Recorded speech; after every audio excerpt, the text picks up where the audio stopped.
I have always wondered what it would look like for people who are in their midlife, 40s and 50s, to actually realize that the paths that they have spent years and decades on was not meant for them at all.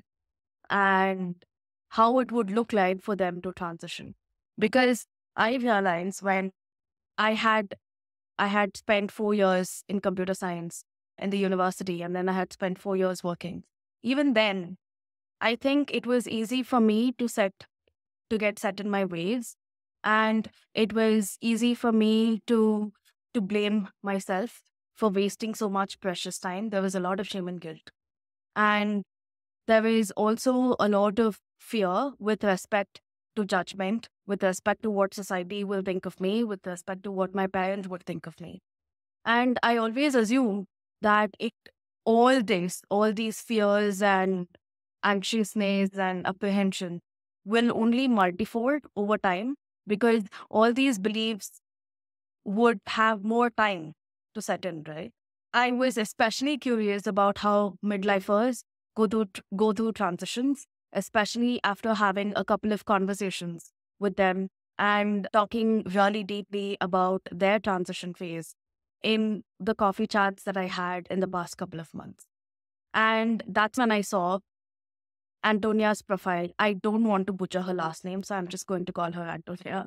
That's when I saw Antonia's profile, I knew that I have to call this woman into my podcast because she is someone who guides ambitious midlifers and people who really want to make a change, to make a difference, to find more joy, to find more purpose, and to find more soul in their lives by navigating them through their midlife transition journey.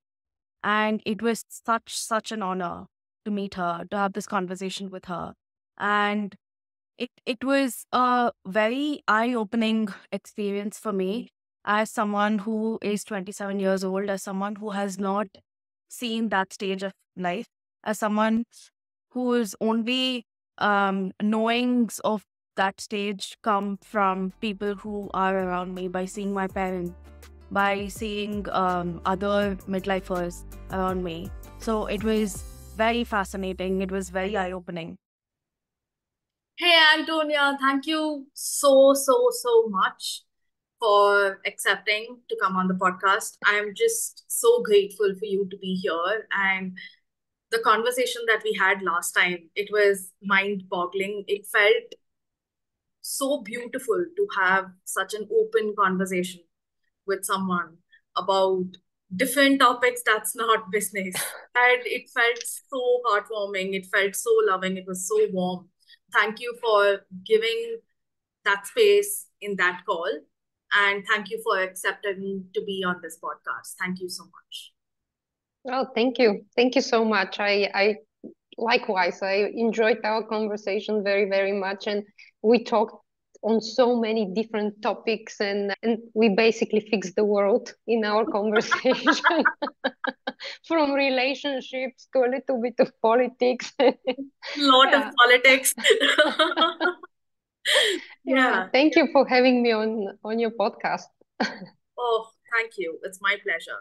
So, for people who don't know your amazing work and what you do, can you introduce yourself to them? Yeah, sure. Thank you. My name is Antonia, and I am the midlife disruptor. I midlife coach, and I help people 40 and above to make the necessary changes in their life so they can re-energize their life and find their purpose in this stage in life. And I help them also to connect to their values, to their priorities, and everything that matters in the middle of our lives. And then it's amazing how people live when they have re-energized life. So this is what I do. And they re-energize me back. So. Oh, that's so beautiful. Like how, and I think one of the things that immediately attracted me to your profile, I remember that when you said your introduction was, I think I have parents who are sort of in the same phase, in the same age group. as the people that you're targeting, and I see their evolution also. My dad's about to retire this June, July, I think. And, everyone's looking forward to it. Oh, how will the life be after the retirement and stuff like that. But I think your clientele and your audience are people 40 plus, 50 plus, if I'm not wrong. How did you come to this niche? Like, how did you decide that this is what you wanted to do? How did you decide that this is your soul's purpose, that it gives you immense energy and it makes you so passionate to do this? Yeah, it was a journey, because when I became a life coach, I wanted to coach people and help them improve their lives. And initially, I also was a stay-at-home mom, solopreneur, and raising three kids at the same time. And initially, I thought that this is who I was going to coach, people coming back to work after raising their children. But then I saw a big need in midlife, and so many people around me, friends and relatives and random people, conversations with random people, would say, "Oh, it's downhill from here. There is no hope from here. The best time is over." And at the same time, I was going through this renewal of my life. I had more energy. I found my passion in coaching, because before that I was a web and graphic designer. Then I had an arts business. So, and then I switched to human behavior and psychology and life coaching. And I just wanted to scream, no, no, this is one more opportunity to have the life you want to have. And this showed me where I had to be. And I wanted to be in this stage where people have the chance to live their life in midlife, because in my opinion, midlife gives us everything that we have throughout our life. In midlife, we can and we know. So we have the both ends. Young people can but don't know, and old people know but they cannot do what they want to do anymore. And the midlife is this stage of 20-25 years maybe, where you have both. And at the same time, people have the limiting beliefs, the limiting view that no, life is over. If you're not in your 20s or 30s, that's too late. Because I think this is what social media and the modern world is telling us. If you're not young, then you're not good. And I think actually it's on the contrary. If in midlife you have everything. So this is how I ended up, by seeing people struggle and losing hope, when at the same time I saw that it was possible through my experiences and experiences of few other people around me who became intentional in what they were doing, and they found what they wanted to. They found a new passion, a new energy, new purpose, and then they went with it and they were happier. And those who gave hope were just sitting there waiting to retire. Oh my God, this is so beautiful, because it reminded me of a conversation I was having with a friend the other day. And I was just telling her, so I'm in my 20s right now, I'm 27. And I was like, why is there so much pressure to finish your education, to find your passion and purpose, to get married, to start a family, everything in your 20s, right? Everything in your 20s and early 30s. Why are we cramping up everything in about 10, 12 years of our life? It's not fair when we have literally our whole life to do it. So when you talk about your midlife, when you talk about, it is so beautiful. Your 30s, your 40s and 50s and 60s can be so beautiful. It sort of inspires me to slow down a bit more, that the world is not going to end when I turn 33 or 34, you know? Mm. And I have, and just yesterday I was having a conversation with my husband saying, so every year when I was, 23, 24, 25, 26, I used to feel so horrible about the year passing by and me aging. And I was just saying him that my birthday just passed by. It was on March 25th.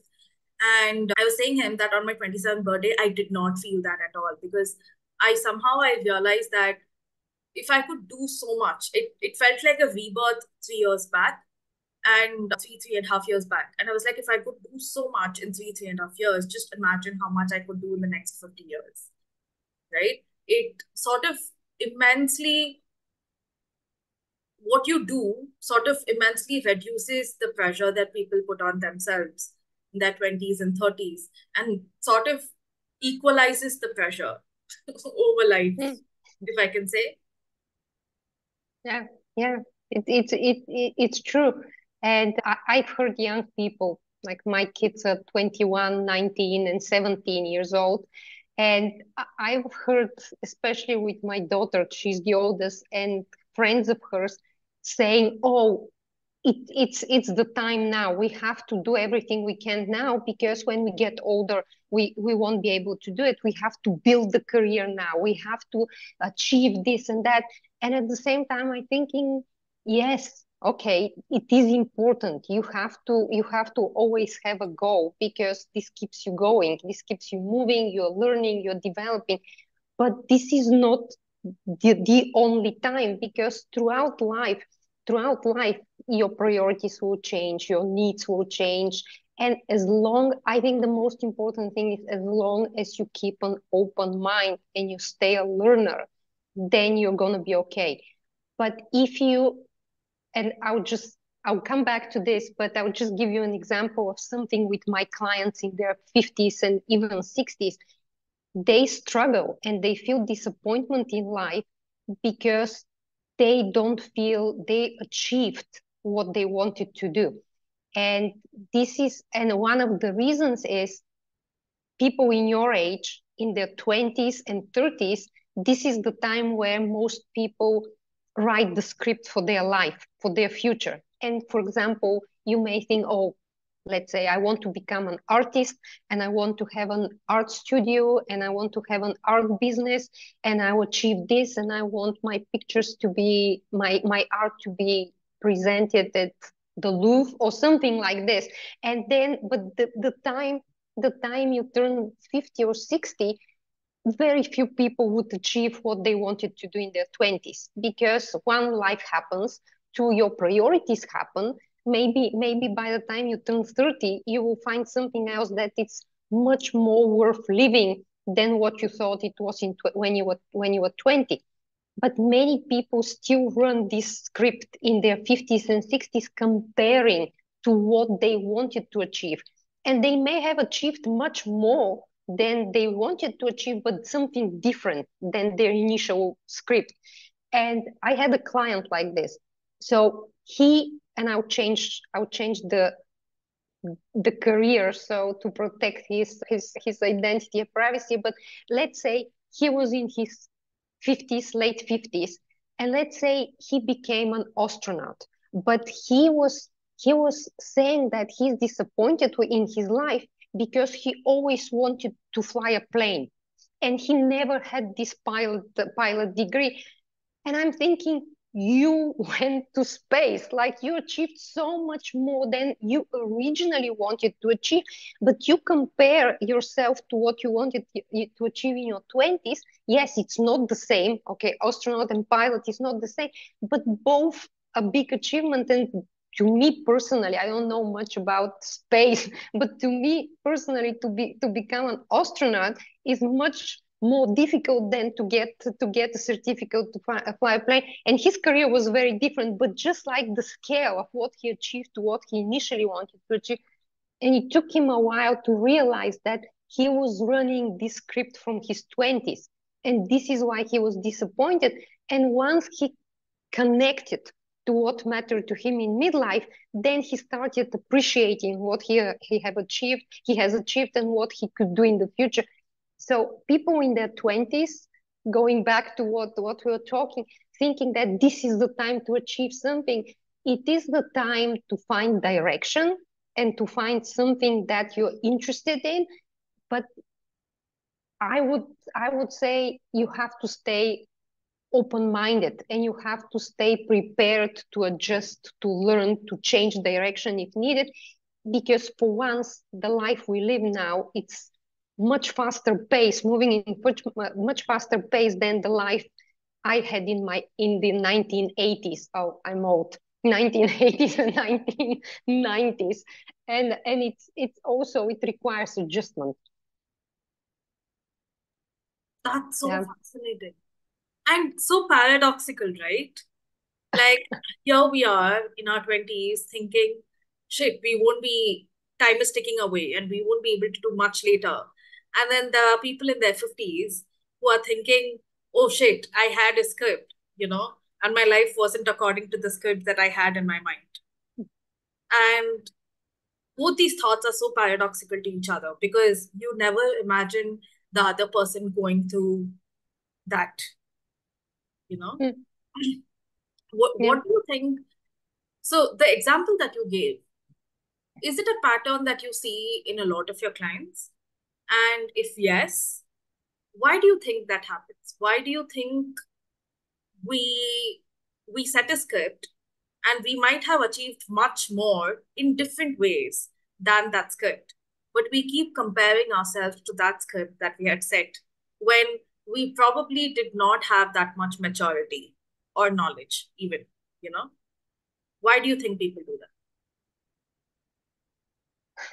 I think part of it is expectations, because many people, when in my age, our parents are aging. So my parents are 76 and almost 78, and my parents never had big expectations or something that they were projecting on us, because especially with my mom, my grandmother, she was a lovely person, and later in life she said that this was a mistake on her part.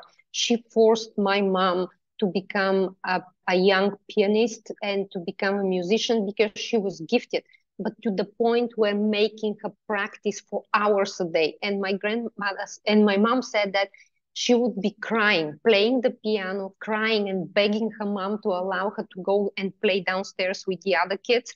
And she would say, no, no, no, you have to practice. You have a talent and you have to practice. So my mom, the moment she could choose, she started giving performances. She was gifted, and she said, at the moment I could choose what to do with the piano, she said, I just shut the piano down and I never touched the piano again. And to this day, I ask my mom to play something, so I will see her play. She never touched the piano since she could make the choice. And at that point, she said she decided that one day, if I have children, I am never ever going to force my expectations on them. They have to find their own way. So my parents never had these expectations of us. No, you must achieve this. You must become an accountant or you must become a doctor. No, it was find what you want to do, but do it well and don't quit. That was the thing. Don't quit halfway. And so I never had these expectations, but I have people around me whose parents had big expectations, and they kept telling them, yeah, I guess I was one of the lucky ones who had kind of weird parents. And my grandmother, who was a very ambitious person, she learned from her mistakes, and she supported us and in everything we tried, but she never forced her opinion on us because she saw the damage she did with my mom. So I guess I'm kind of the exception from the rule, because people around me had very different experience with their parents. And I think this is one, because they feel they failed their parents and their parents are aging now, and they want to show their parents that they achieved what their parents expected of them. Though with many people around me now, my age, I see that the parents no longer expect this from their children. And in later, when people are getting old, I guess I'm not there yet, another 20 years, and then I can share my view. But I can see that for them, it doesn't matter anymore. When they turn 70, 75, at least these are my observations, they start caring that their children are doing well, that their children are healthy, that they're having a good relationship with their spouse or partner. And but my generation, we still think we need to show our parents that we achieved something. We have to make them happy with our trophies, achievements, promotions at work. And I think this is one of the reasons people are still comparing what they set up to achieve in their 20s. And the other thing is, we are creatures of habit. We wanted to do this, so our brain keeps going in this direction, even if it's not the best direction for us, and we think, oh, I'm not getting anywhere there. So I think these are some of the reasons. There may be more, but I'm still learning. I'm observing. Oh my God. That hit me quite hard because that was one of the reasons that I actually postponed. So I worked in corporate for 4 years and I should have quit in 2.5 years or so. But the only reason it went up to 4 years was because I took 1.5 years to convince my mom and dad, okay, that this is worth it, that this is worth it. And it's been 2 years now since I quit my job. And the first year, I genuinely, and there is this internal frustration, right? Like, that, okay, sometimes your parents might not understand you, but this is what you genuinely want to do. This is your passion. This is your purpose. And of course, your ego is also involved, and you're really adamant in making things happen and possible. But then somewhere deep down in your heart, you really crave for that validation. You crave, and especially Asian parents, especially Indian parents, you really crave for that validation of your parents saying, I'm proud of you. Okay.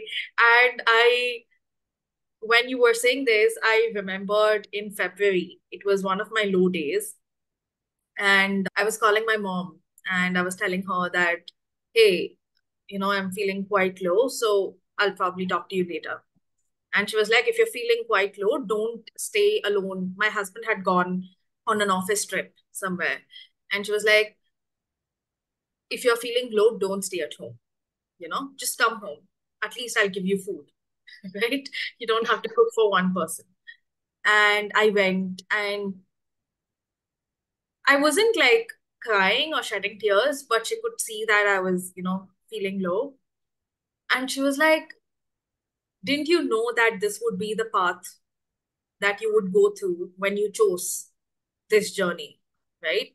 And I knew that. I always knew that you would be okay and you're still okay. And I am proud of you. And I was like, Ma, is it you? Like, really? Like, you're appreciating me? And that changed something very deep inside for me. That changed and healed something very deep inside. So, and I know my mom goes through this too with her mom. So recently I was telling her that, hey, if you genuinely feel that, why don't you just go and ask her? Just ask her if she is proud of you, you know? And I think she was like, no, no, no, why? Like, is it even needed? I was like, no, just go and ask her if she is proud of you and you will get that answer. And yeah, I think kids always remain kids, no, irrespective of how much we age. And it just boggles my mind because you keep thinking as you age, you'll become this independent, strong person. But you genuinely don't, which is again quite paradoxical. Yeah, it's true. We always stay kids. My grandmother passed away when she was 93, and last time I saw her, she was 91 during COVID. I couldn't go see her for 2 years. But the last time I saw her, 91, my mom was 70 at the time. Was she 70? Yeah, about around 70. And my grandmother they lived together. So my grandmother would come in the morning and the first thing she would ask my mom is, did you have breakfast? And I'm like, really? She's 70, but they do the same to me. I'm 51 and I was back home a couple of months ago and I would get up in the morning and my mom is like, you'll be cold like this. Did you have breakfast? Did you sleep well? And I'm like, Mom, I've raised 3 kids. I think I can take care of myself. And she'll just look at me and I'm like, yeah, I can see you get a cold. And I'm like, Mom, but we're always kids. And our parents, I have no doubt that all the parents who are putting pressure on their kids to achieve more, and they have big expectations that their kids have to become like successful professionals, build something, or like create something, whatever the expectation is. I have no doubt that these parents love their children and they're prepared to die for their children. And this is their way of making sure that their kids will survive. Because in their mind, and it's all subconscious, in their mind, it's if my kid is successful, they're going to have enough resources, they're having a safe life, they can afford to have a family and to provide for their family. So it's all subconscious. It's not about, even if it looks sometimes that it's about the status, like so they can say, oh, my son or my daughter is so and so and they do so. It's deep down, it's all about survival and making sure that their child is going to be okay. And I guess this is why for most people, not all, but most people, when they get old, all they care is that their children and their grandchildren are okay and safe. And like these titles and achievements, they don't matter anymore. But yes, I've seen also elderly people who don't care how tired their kids are. They just want to have the title. So when they go and talk to people, they can say, my child is CEO or a doctor, or my child has a PhD. It is nice that the child achieved something, but is this really the most important thing you can say about your child? Oh, wow.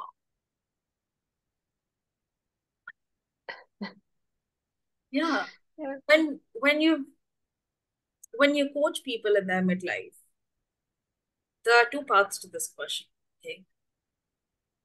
What has been your biggest aha moment?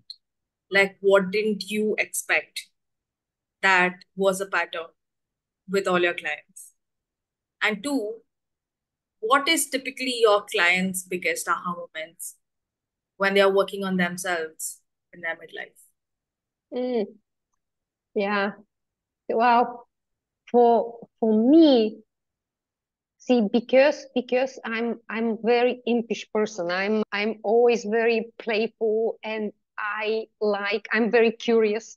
Like my husband says that if one day I die of unnatural causes, it would be from curiosity.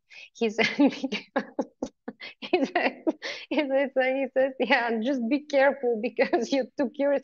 I'm not curious to learn the gossip and like the spicy information about who did what, but I'm curious to learn how things work, or how things happen, or like what's behind the scene, like what's happening behind the scene, more of the mechanics of the events and the emotional part rather than the gossip.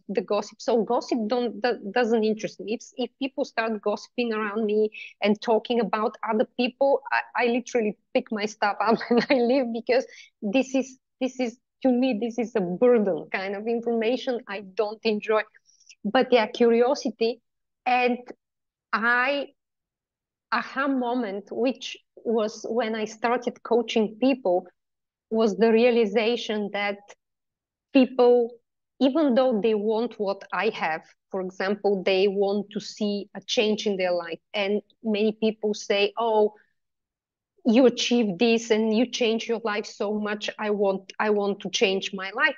And even though they want to do it, not everybody is prepared to do the work. And I expected that if you want to change your life because of thinking how I think, you make the changes, you make it happen because this is your life. But not everybody's there. So to me, this was an aha moment that not everybody starts where I am. Even though when I initially start talking to them, they're all so enthusiastic and they want to change, and they want to see their life running differently. But the moment they start working on changing their life, the moment they have to put the effort and go into some sort of inconvenience, some people say, oh, I didn't expect it would be too hard. And on a couple of occasions, they decided not to. They decided to stay in where it was safe. But most people would change and most people would do the work. But this was an aha moment that people start from different levels. And I learned very early on that I have to start from where they are, not where I am, because I can see, and everybody's like this, we can see something in other people, and we can see the potential in other people. We can see how much more they can do in whatever they decide to do, but very often they don't. They think that it's too hard. They don't think it's available to them. They don't have the strength. They don't have the knowledge, even if they do, because they have low low confidence and low esteem, self-esteem. So I learned the aha moment was, oh, start where they are, not where I am or where I think they should be from what I see. So now, and this was an aha. And then for them, it's different. It depends on what they want to work on, because if they want to change careers, it's one thing. If they want to change their lifestyle, it's another thing. If they want to just keep what they have but reorganize their life to open more time for other things, it's a different thing.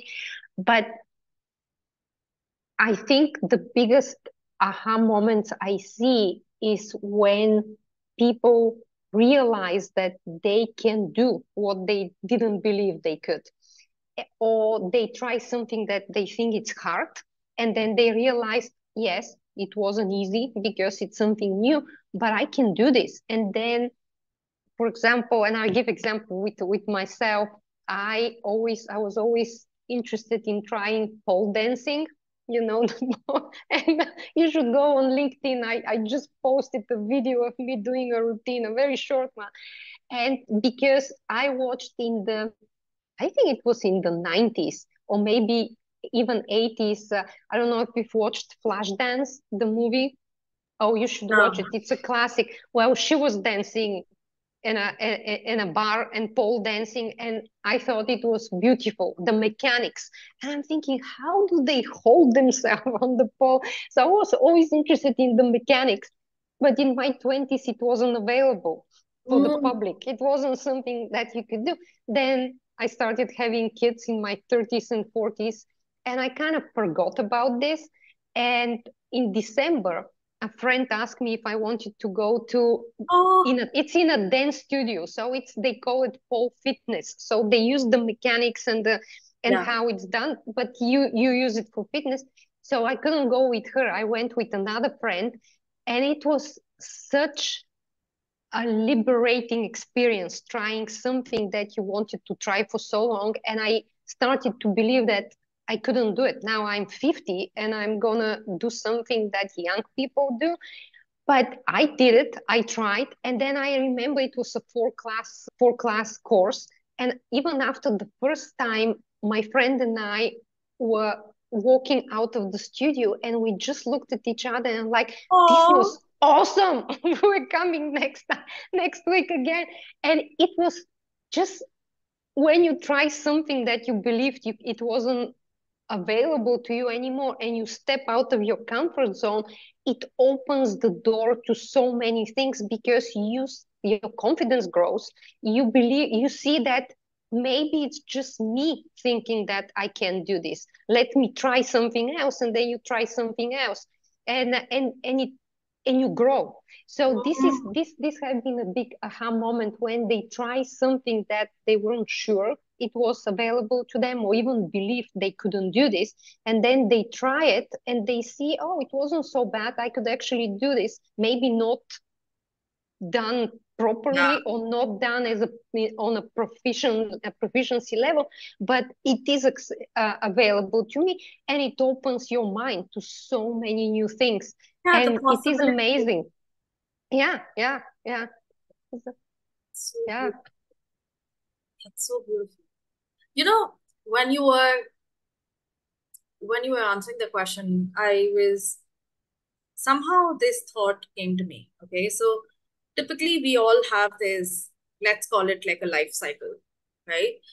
You start noticing some displeasures, some discomfort, some frustrations, some pain. But you're used to doing things the way that you have been doing already, and you prefer to stay in your comfort zone at that point, right? The typical, at least I don't know in other countries, but the typical dialogue that we hear from the older generation in India is, oh, I have been doing all this like for 40 years. Don't expect me to change now. Oh, I have been doing this for 50 years. Don't expect me to change now. Right.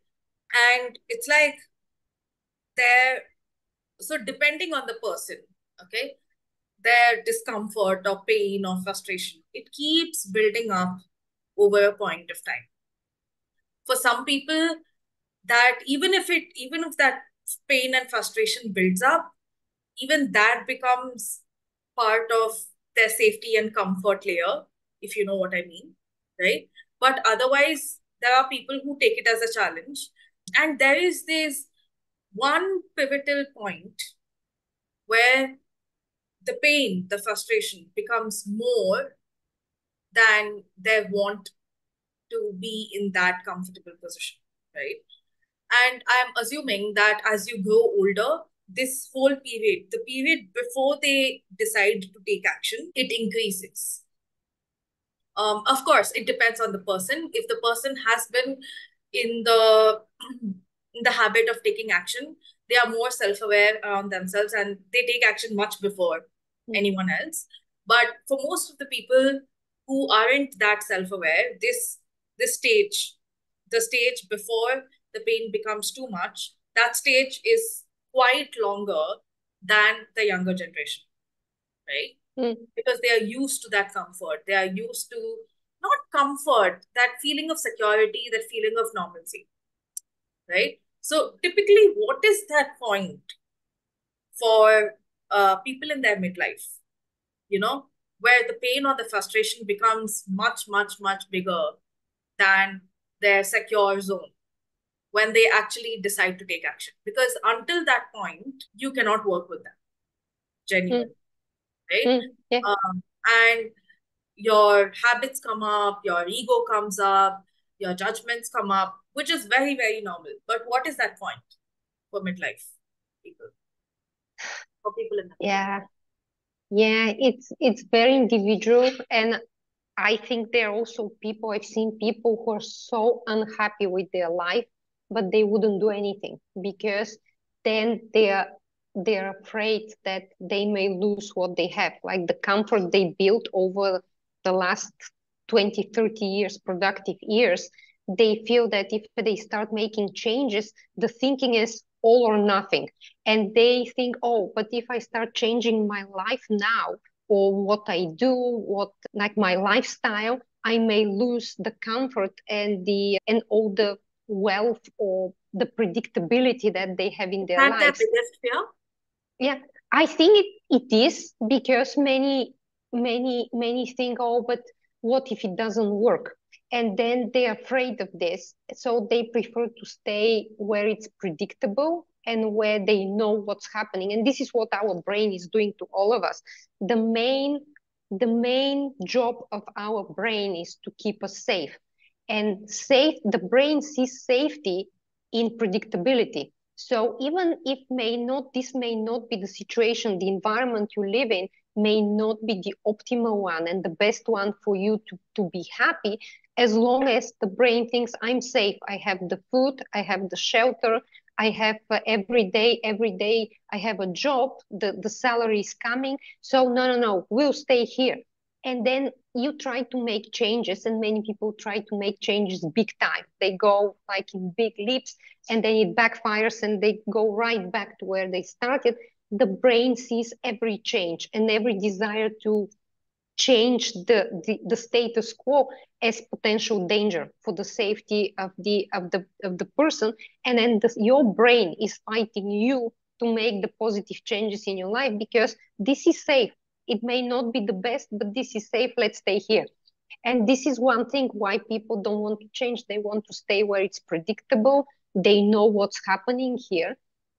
Another reason is people become victims and they feel victimized because For example, they may say, oh, but there are no new opportunities for me because the younger generation is coming into the workforce, and they see me as old. Also, I don't have the skills, the new skills that are required with the AI coming into pretty much any aspect of our lives. And oh, it's studying is for young people. You can't teach a no dog new tricks. So all this, and then they become victims, and then it's so much easier subconsciously, so much easier to explain the world why things don't work in your world when it's someone else's fault. And only when you start building awareness of what exactly is happening in your life, what you can do, and you start testing and exploring, this is where people get ready to change. Because almost everyone you ask, even your friends in their 20s and 30s and maybe teenagers, everybody wants to change something in their life. I don't know a single person who lives a perfect life. And but awareness, the moment you realize that yes, it's safe here, but I know I will be better off there, and then you have the awareness that you can make the change. You start exploring what opportunities you have, what even just looking around you is enough to see that yes, AI is coming in, the new workforce is coming in, but why did Antonia change careers and it's working? Why did this person change careers and it's working? Why this person started a new hobby and they're thriving with a new activity? Maybe I can explore it too. And it's awareness is where the change starts happening, because you may want to do the change, you may want to see a different life and live a different life, but unless you realize that this is what you really want to do, and you have awareness of exploring what's happening, then it's very hard to happen You if you know, don't have this. you you made me realize something so beautiful, which is everything you said exactly applies for us too. Oh yeah. But the difference is that, like, for example, when I started my healing journey, I had to unpack probably 25 years of limiting beliefs, stories, fears, all that beautiful stuff, Mm. right? And a 40, 50-year-old man or a woman.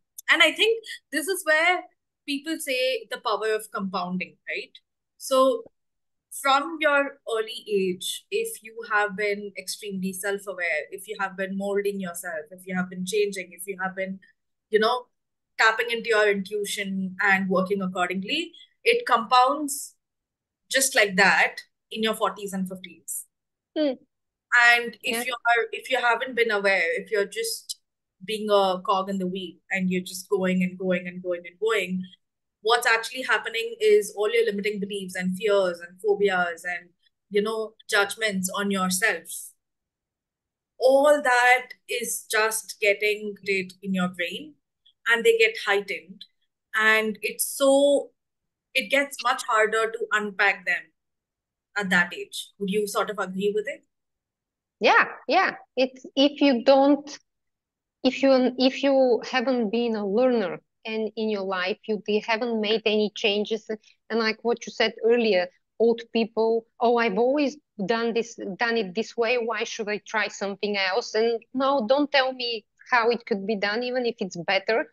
They just stick to what they know, and this is partly the neural pathways we create, the habits we create. So our brain always goes in the same direction, and you literally have to make a new path to go in a different direction, and it's inconvenient, it's difficult, because if, let's say, you always drink coffee and this is the first thing that comes to your mind, and then you decide, oh no, from tomorrow I'll start drinking tea, your brain will still every morning go towards the coffee machine, and then you have to divert yourself into a different way to have your tea, and you have to be intentional, and you have to go against the habit, against your nature, and it's difficult.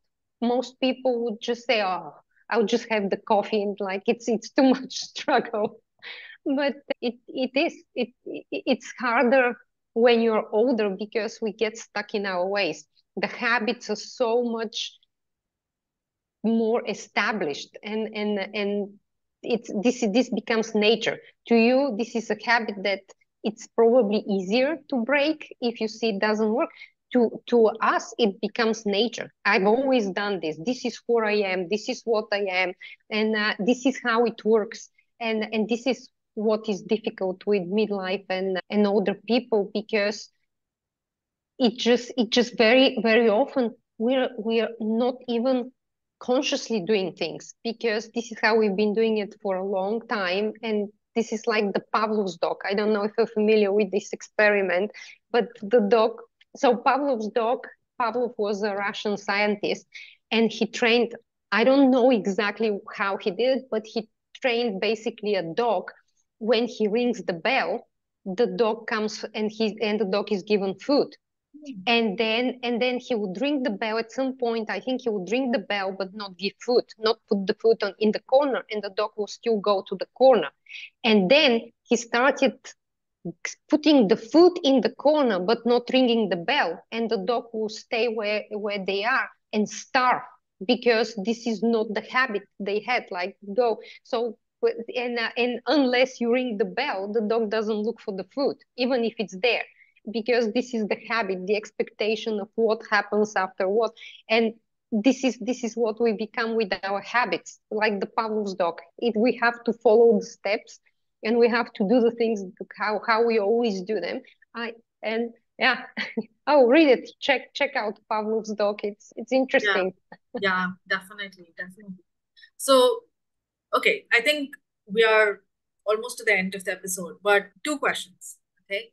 One, for someone in their midlife who is looking to change their life in any way, okay, Mm. can be their relationships, their career, the relationship with their kids, following their passion, anything. Of course, doing some sort of deep inner work is involved, okay? Removing all those layers of identities that they have had on themselves for years is involved. How do they get started? How do they get started with the process? Huh. An easy way to start is just ask yourself, like, look around you, your life today, and think of what works for you and what doesn't work for you, and talk to your older self. This is an exercise in, I believe, is NLP coaching, the NLP coaching, but it's something that I do with clients, and it's I very do. powerful. So you just think of yourself in 10 years time, and just imagine how you would look like in 10 years time, or 15 years time, or even 5 years time, and think of yourself as another person, and think what this person have achieved, how they look like, what they like in 10 years time. 10 is a good stretch of time, 5 is too short. And think what they have achieved in this time, and have a conversation with this person. Like, ask her, for example, for you, ask yourself in 10 years time what advice she would give you today, what you should focus on, what is important to you, what is important to have or not have in the next 10 years. Ask her if what regrets she has. And then it's very interesting, because you know the answers, you know what is the right way for you, and you know how you want to live. But very often we kind of hide it, or we don't see it ourselves. And when you talk to yourself in 10 years time, you distant yourself, and kind of you step as a third person, and you see yourself where you wanted to go, where you really want to go. And then you see what is between 10 years time and now, you see what is the difference. And then if you want to go this way, if this is desirable for you, just make plan for action, draw a timetable on a piece of paper, put in 10 years time, I want to be an astronaut. and I'm today I am only a pilot.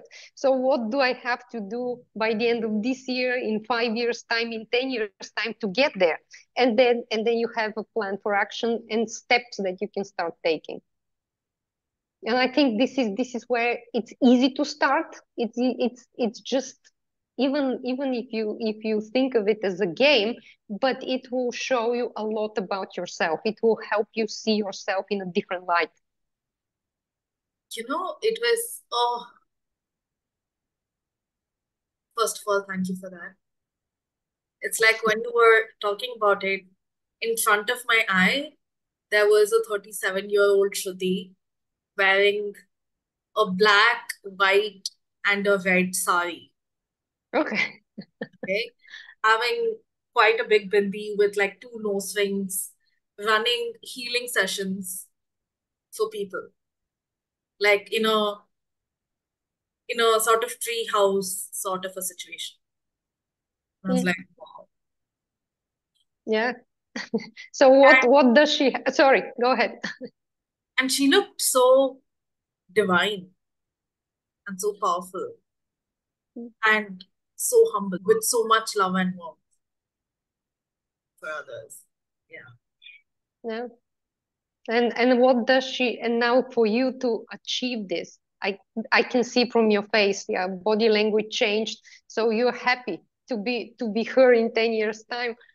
Now go back, like reverse engineer it to get there. What don't you have yet in your life to make you her in 10 years time? What do you need to achieve in the next 10 years time? Maybe learn, experience, maybe it's meeting people.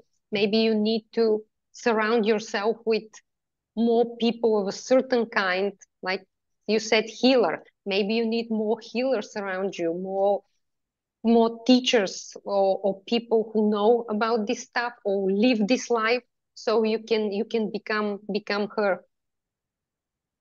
I exactly know what I need to do. And I've known it for quite some time. Okay. I've just not done it. I have always wanted to take some certifications. Like I still do healing sessions for my clients, but everything that I've learned is from my gurus, and I don't have a certification yet, or I haven't attended a school yet, a healing school yet. That is something that I really want to do. Go and attend a course, a proper curriculum and a course.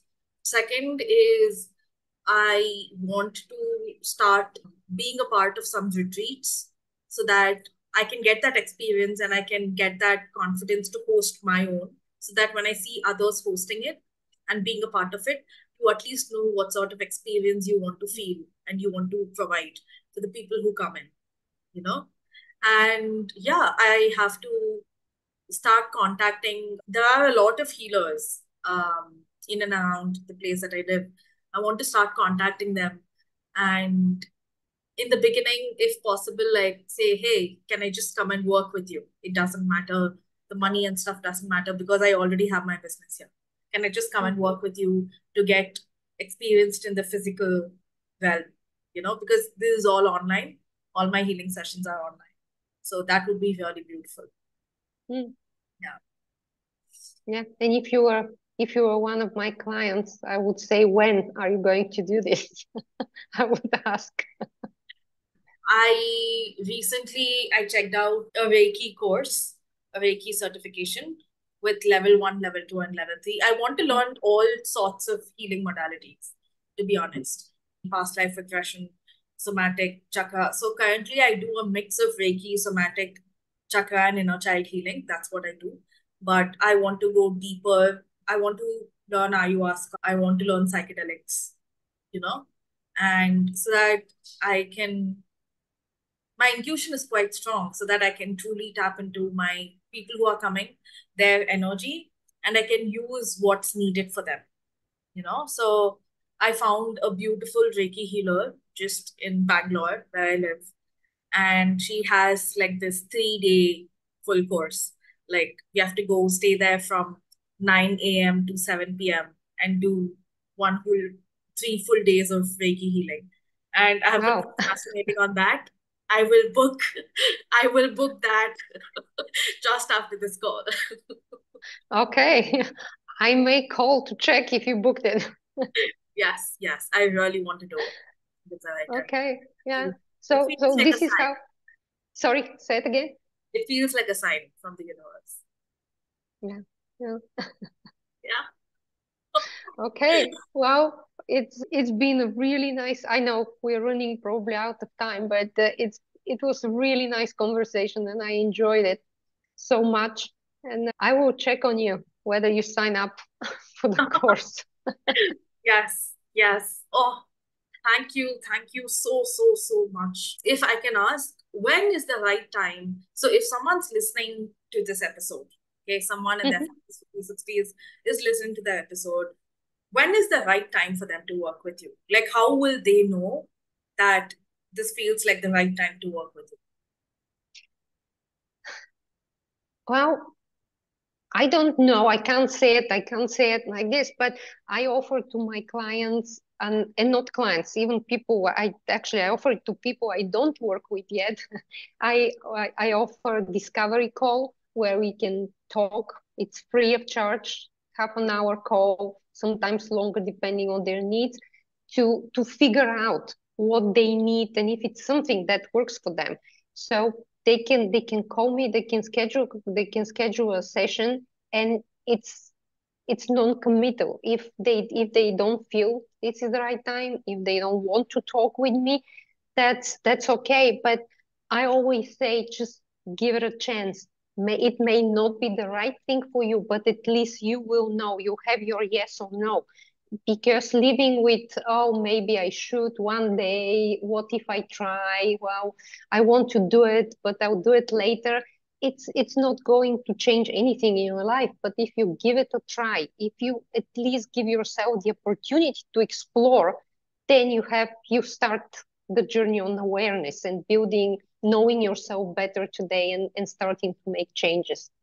Yeah. So they can call me, get a Yes. call, and then make the decision yourself. No strings attached. I just think everybody should have the chance and the opportunity to explore and then decide what they want to do with it. Yes. Ah, Yes. Yes. Yes. Yes. And I will attach your discovery call link in the transcript, like in the yeah. description of Thank you so much. Thank you so much. People, book the call. Yes. Please, please. Yeah. I don't Thank think you. they can Thank you. ever find a better person to guide them through their midlife journey. Um, Thank you. it's genuinely been an honor interviewing you and had so much fun. And I think I also used it as my own inspiration. Okay, more that at points I forgot that we were recording a podcast, and then nothing could be like a better sign, you know, Yeah. when you're genuinely having fun. So thank you so, so, so, so much. No, thank you. The pleasure is mine.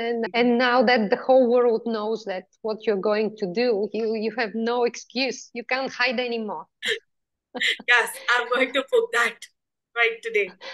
Yeah. Thank you so much. I really enjoyed it.